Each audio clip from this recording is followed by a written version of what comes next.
हर रोज एक नई कहानी देखने के लिए चैनल को सब्सक्राइब करें और बेल आइकन दबाना ना भूलें। राधा की शादी जूनागढ़ गांव में हुई थी, जहां के लोग बड़े ही अच्छे विचारों वाले थे। वहां का हर व्यक्ति सभी के साथ प्यार से रहा करता। ऐसे ही एक दिन श्याम अपनी माँ से और पत्नी से कहता है, किसी भी चीज की जरूरत होगी तो मैं कैसे ले आऊंगा। और राधा, क्या तुम्हें कुछ नहीं चाहिए?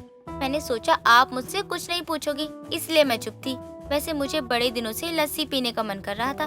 क्या आप आते समय मेरे लिए लस्सी ले आओगे? क्यों नहीं लेकर आऊंगा, जरूर लेकर आऊंगा, अगर मिल गई तो, वरना फिर किसी दिन पिलाऊंगा तुम्हें लस्सी। ये फिर किसी और दिन क्या होता है? मुझे अभी पीनी है और आप किसी और दिन की बात कर रहे हो। वाह, मुझे कुछ नहीं पता, मुझे तो आज ही चाहिए। ठीक है धर्मपत्नी जी, आपके लिए इतना तो कर ही सकता हूँ। आपका क्या हुक्म है, आप बता दीजिए। आपका तो हर हुक्म सराखों पर है। और माँ, आपसे फिर एक बार पूछ रहा हूँ, क्या चाहिए बता दीजिएगा मुझे। मैंने भी कितनी बार कहा है, तुझे काम मिल जाए फिर कहूँगी। श्याम अपने घर से काम की खोज में निकल पड़ता है। किस्मत से उसे काम भी मिल जाता है और उसी खुशी में वो अपनी बीवी के लिए घर लौटते वक्त लस्सी भी लेकर आता है। जब श्याम अपने घर पहुंचता है तो वो देखता है कि उनके घर उनकी पड़ोसन कमला आई हुई थी, जो श्याम को देखकर कहती है, क्या बात है श्याम बेटा, नौकरी की तलाश में दूसरे गांव गए थे सुना है मैंने। और बताओ, नौकरी मिली या यूं ही खाली हाथ लौट आए? नहीं चाची, आप सभी लोगों के आशीर्वाद से मुझे नौकरी मिल गई। इसीलिए तो आज मैं अपनी बीवी के लिए उसकी मनपसंद लस्सी लेकर आया हूँ, वरना कहाँ ही लेकर आता मैं। अरे वाह, तुझे नौकरी मिल गई।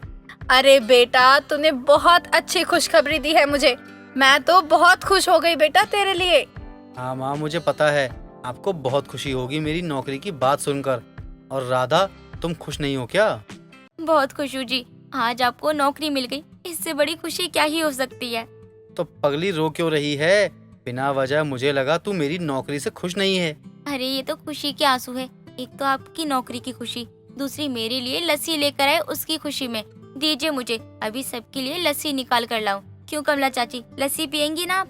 नहीं नहीं, तुम पियो, तुम्हारे लिए लाया होगा श्याम ने। वैसे भी तुम्हारे घर की खुशी है, तुम सब खुशियाँ मनाओ, मैं जाती हूँ। अरे कहाँ जा रही है कमला, बैठ ना। अरे जब खुशी घर पर आ ही गई है तो तू भी मान ले, लस्सी ही तो पीनी है। कौन सा चाय पीने के लिए कह रही हूँ तुझे। आजा बैठ। कमला अपना मुंह बनाते हुए लस्सी पीती है और नकली हंसी हंसते हुए अपने घर की तरफ चली जाती है। ऐसे ही कुछ दिन गुजर गए। अब श्याम भी रोज अपनी नौकरी पर जाया करता। ऐसे ही एक दिन कुंती अपनी बेटी श्याम से कहती है, बेटा, आज तू आते वक्त थोड़ा मधु ले आना। वो क्या है ना, मेरा मधु खाने का बड़ा मन कर रहा है। मैंने सुना है जिस गांव में तू नौकरी करता है वहाँ की मधु बहुत प्रसिद्ध है।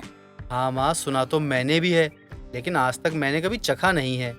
सोच ही रहा था चखने का, लेकिन कभी वक्त ही नहीं मिल पाया। अब मुझे जब भी वहाँ मधुमक्खी का छत्ता मिलेगा तो मैं लेते आऊंगा। ठीक है, जैसा तुम्हें ठीक लगे। जब तुम्हारा मन हो तभी लेकर आना। क्या बातें हो रही है माँ जी? वैसे माँ जी, आपने उस दिन जो लस्सी पी थी वो लस्सी कैसी लगी? हाँ, ठीक ही थी, मुझे इतनी भी खास नहीं लगी। पता नहीं क्यों, कुछ तो कमी थी उस लस्सी में।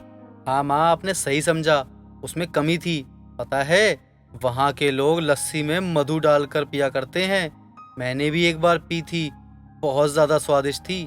तो फिर ऐसा करना, वहाँ से पहले मधुमक्खी वाला मधु लेकर आना, फिर हम घर पर ही मधु निकाल कर लस्सी में डालकर पी लेंगे। हाँ, सही कह रही हो माँ जी, ऐसा ही करना चाहिए। अब तो हम लस्सी में मधुमक्खी मिलाकर पियेंगे। हे भगवान, मधुमक्खी नहीं पी जाती बहू, सिर्फ मधु पिया जाता है। अब इसे कौन समझाएगा। सच में तुझे कुछ मालूम नहीं है। तू भोली है या पागल, भगवान ही जाने। ऐसे ही कुंती और राधा की बातें हो रही थी और अगली सुबह के साथ श्याम अपने काम में निकल जाता है। तो वहीं कुंती भी पूजा पाठ करने मंदिर गई हुई थी और राधा घर के काम में व्यस्त थी। तभी उसे बाहर से किसी लस्सी बेचने वाले की आवाज आती है। राधा पूरा काम छोड़कर लस्सी वाले के पास जाती है और उसे बोलती है, अरे ओ लस्सी वाले भैया, रुको, अभी तो आवाज लगा रहे थे, इतनी जल्दी यहाँ से वहाँ पहुँच गए। बहुत तेजी और फुर्ती है आपके अंदर। तो क्या खाते हो आप? अरे खाते नहीं पीते हैं, वो भी सुबह सुबह। घर की बनाई हुई लस्सी है, अभी बेचने निकले हैं। लस्सी पियो लस्सी, फुर्तीले बनोगे। वैसे भी कुछ अलग बात है इस लस्सी में, अगर जो भी पीता है इसको वो तेजी से आगे बढ़ जाता है। क्या बात है भैया, और कैसी दिए एक गिलास लस्सी? बस 50 रुपया, ज्यादा नहीं है। इतना कम दाम आपको कोई नहीं देगा, और साथ ही इतना टेस्टी और घर का बना हुआ। हाय हाय, मैं आपकी जगह होता तो 50 का 500 देता। अगर मुझे इस दाम में कोई नहीं देगा तो आप मुझे क्यों दे रहे हो? आप भी मुझे मत दो, कोई जोर जबरदस्ती नहीं है। आप 50 के 2 गिलास देने हैं ना तो दो, वरना मत दो। अरे बहन जी, जब आपको लेना हो तो ले लो ना, बेकार में काहे बहाने बनाती हो, जिसको सुनकर हमारा दिमाग गर्म हो जाएगा। देखो भैया, देना है तो ठीक से दो, वरना झूठी तारीफें मत करो। मुझे भी पता है लस्सी उतने में ही मिलती है। देना है या नहीं, अब ये बताओ। अरे अरे अरे अरे, आप तो बुरा मान गई। अरे ले लीजिए, सुबह का समय है, हाथ में बोनी अब तक हुई नहीं है। एक काम कीजिए, ले लीजिए कम दाम में ही। लस्सी वाला राधा को 2 ग्लास लस्सी देता है और राधा खुशी खुशी उस लस्सी को लेकर अपने घर की तरफ जा रही थी। तभी रास्ते में उसे कमला मिलती है और राधा से पूछती है, क्या बात है राधा बहू, बहुत खुश नजर आ रही है। कोई लॉटरी लग गई है क्या, जो इतना उछल उछल कर जा रही है? क्या चाची, आप भी कैसी बातें कर रही हो? अगर मैं उछल उछल कर घर की तरफ जाऊंगी तो ये लस्सी गिर नहीं जाएगी? पता है आपको मैंने कितनी लड़ लड़ कर ये लस्सी खरीदी है। अच्छा, ऐसा क्या है इस लस्सी में जिसकी वजह से तुझे झगड़ना पड़ा? पता है चाची, एक गिलास 50 का आता है और मैंने 50 के 2 गिलास लिए हैं, इसीलिए खुश हूँ। आज मैंने पैसे बचाए हैं चाची।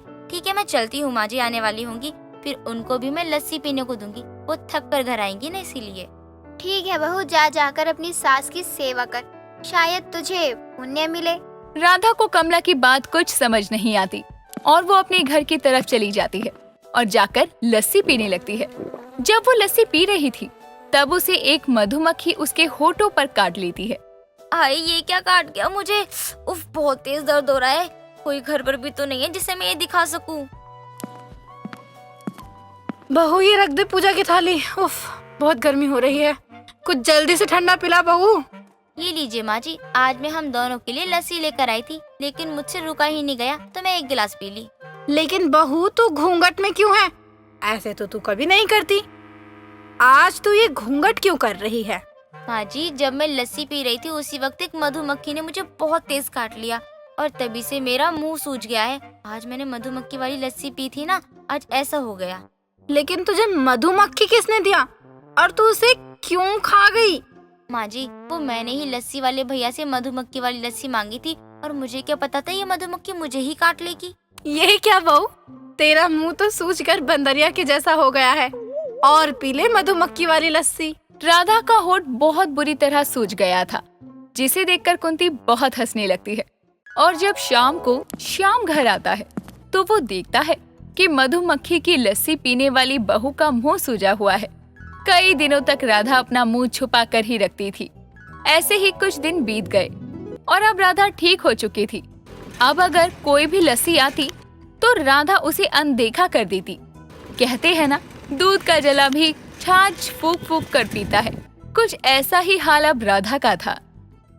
दोस्तों, अगर आपको ये कहानी पसंद आई तो इसे लाइक करें, शेयर करें और कमेंट करके बताएं कि कहानी में आपको सबसे अच्छा क्या लगा।